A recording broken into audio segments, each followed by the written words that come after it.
Good day everyone, this is Sir Kent and today magkakaroon tayo ng discussion patungkol po sa Moral Development Theory by Lawrence Kohlberg. Handa ka na bang matuto? Let's start. Now, yung Moral Development Theory po ni Kohlberg, ito po yung nagpapaliwanag kung paano umuunlad ang moral reasoning o paraan ng pagdidesisyon ng isang tao kung ano nga ba ang tama at mali habang siya po ay lumalaki. Ayon kay Kohlberg, ang moral development ay hindi lamang nakabatay sa edad kundi sa antas ng pag-iisip at pangangatwiran ng isang tao. Hinati niya po ito sa tatlong pangunahing antas or 3 levels na may tig-dalawang yugto or stages. Kaya sa kabuuan, may 6 po tayo na stages. Now, let's have the first level. We have the pre-conventional level, no? Yung focus po dito is yung obedience and punishment at yung self-interest na orientation sa isang bata, no? Sa level na ito, ang bata po ay sumusunod sa rules dahil ayaw niya pong maparusahan o kaya naman ay may makukuha siyang reward or benepisyo. Ang iniisip ng bata dito ay, ano nga ba yung mangyayari sa akin? That's the question of the child under the pre-conventional level.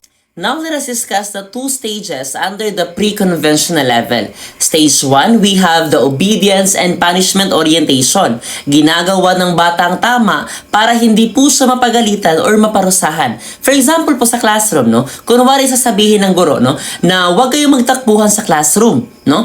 Yung student po, dahil ayaw niya pong maparusahan, ano po yung gagawin niya, no? Maybe sasabihin ng isang estudyante, no, na hindi ako tatakbo, baka mapagalitan ako ni ma'am, no? Ano po yung reason dito?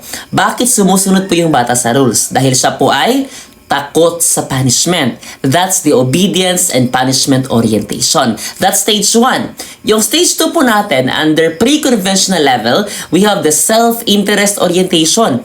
Ginagawa ng bata ang mabuti kapag may kapalit na reward or benepisyo. For example, sasabihin ng nanay, no, kapag natapos mga iyong assignment, bibigyan kita ng ice cream. Ano yung gagawin ng bata? Of course, dahil bibigyan siya ng reward, dahil may makukuha siya kapag sumunod siya po doon sa rule, na sinabi ng kanyang ina, of course gagawin niya ang kanyang assignment. Ano po yung reason dito? May nakukuhang reward yung bata, kaya po ay siya'y sumusunod doon sa rules. That's the self-interest orientation. That's our stage 2. Now, let's have our second level. This is the conventional level. Yung focus po sa level na ito ay yung good boy at good girl attitude at yung law and order. Sa level na ito, ang tao ay sumusunod sa mga rules upang matanggap ng ibang tao at upang mapanatili ang kaayusan ng ating lipunan. Ang iniisip ng tao dito ay ano nga ba yung sasabihin ng ibang tao patungkol sa akin? At yung second question naman, ano nga ba ang tama no ayon sa batas? Now, let us discuss the 2 stages under the conventional level. Stage 3 na po ito. We have the good boy or good girl attitude.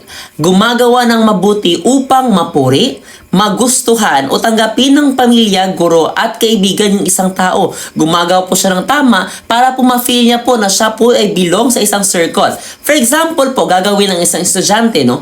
Tutulungan niya po ang kanyang classmate kasi gusto niya pong maging mabuting kaibigan at para magbukhang mabuti din po siyang tao sa mata ng iba. Ano po yung reason, no? Sa action na ito? Gusto niya pong tingnan siya bilang mabuting tao at matanggap po siya ng ibang tao. That's the good boy or good girl attitude. Ano naman po yung law and order orientation, no? Yung 4th stage po natin. Sumusunod sa batas at alituntunin ng isang tao dahil naniniwala po siyang mahalaga ito para sa kaayusan ng ating lipunan. Now, for example po, kahit walang traffic enforcer, humihinto pa rin ang driver kapag red light po, no? Yung kanya nakikita. Ano po yung reason dito? Sumusunod sa batas ng isang tao, hindi dahil may nakakakita, ngunit, no? Dahil nga law and order orientation, dahil ito po ang kailangan para mas mapanatiling mabuti po yung ating lipunan. That's our 4th stage. Now, let's have our 3rd and the highest level. We have the post-conventional level, no? Yung focus naman po sa level na ito ay yung social contract at universal ethical principles, no? Sa pinakamataas na level kasi, ang tao ay hindi lamang sumusunod sa batas. Iniisip niya kung makatarungan ba ang batas at kung ito ba ay nakakabuti para sa lahat, no? Ang batayan niya po ng katarungan ay dignidad ng tao at pangkalahatang kabutihan. That's the post-conventional level. Now, let us discuss the stages under the post-conventional level. We have stage 5, the social contract orientation, no? Naniniwala ang isang tao na ang mga batas ay ginawa para sa kapakanan ng lahat, ngunit maaari rin itong baguhin kung hindi na ito makatarungan. For example, no, may batas na nagbabawal sa isang gawain, ngunit nakita ng mga tao na hindi na ito patas, kaya nagsulong sila ng pagbabago sa pamamagitan ng legal na proseso. Ano po yung rason dito?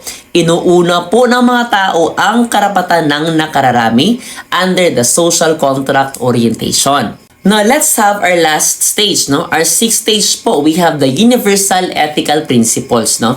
Ang desisyon po ng tao sa stage na ito ay nakabatay sa konsensya, katarungan, paggalang sa buhay at dignidad ng tao, kahit salungat pa ito sa batas o opinyon ng karamihan.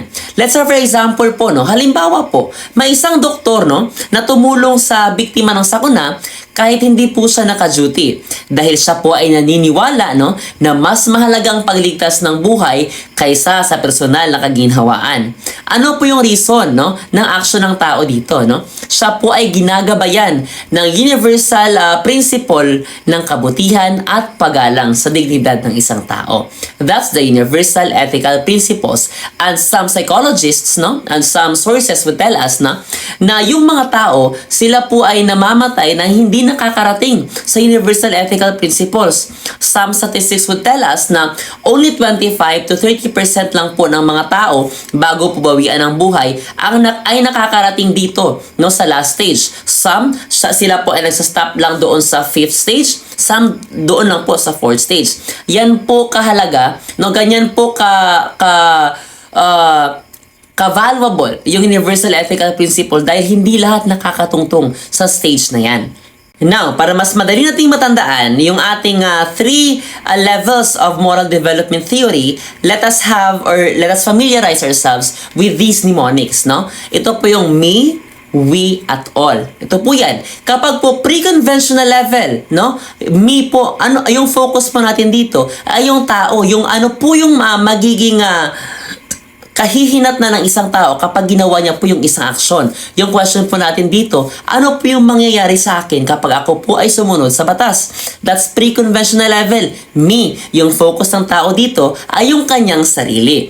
Kapag naman conventional level, ano po dito? We po, tayo. Ano po ang sasabihin ng ibang tao at ng lipunan kapag ginawa ko po ang isang bagay na ito? That's conventional. We, tayo. At yung post-conventional naman, yung focus mo dito ay all, pangkalahatan. Yung question po natin dito, ano ba ang makatarungan at makabubuti para sa lahat? That's post-conventional. Again, kapag pre-conventional level, me po, yung focus ng tao dito ay yung kanyang sarili. We have 2 stages. Ano nga po yun? We have the reward and punishment orientation at yung self-interest orientation. Second level po natin, we have the conventional. We po, tayo po yung focus dito, no? Ano po yung sasabihin ng ibang tao at ng lipunan kapag ginawa mo po yung isang bagay. Sa conventional po, we have 2 stages. Una, we have the good boy at good girl attitude. At yung pangalawa natin, we have the law and order. Now, let's have our last level, the post-conventional level. Yung focus dito ay all. Para sa pangkalahatang ikabubuti, no, ng mga mamamayan sa ating lipunan. We have 2 stages under post-conventional. Ano nga po yun? We have the social contract and the highest, we have the universal ethical principles. I hope na mas naintindihan po natin yung moral development theory by Lawrence Kohlberg. This is Sir Kent. God bless everyone.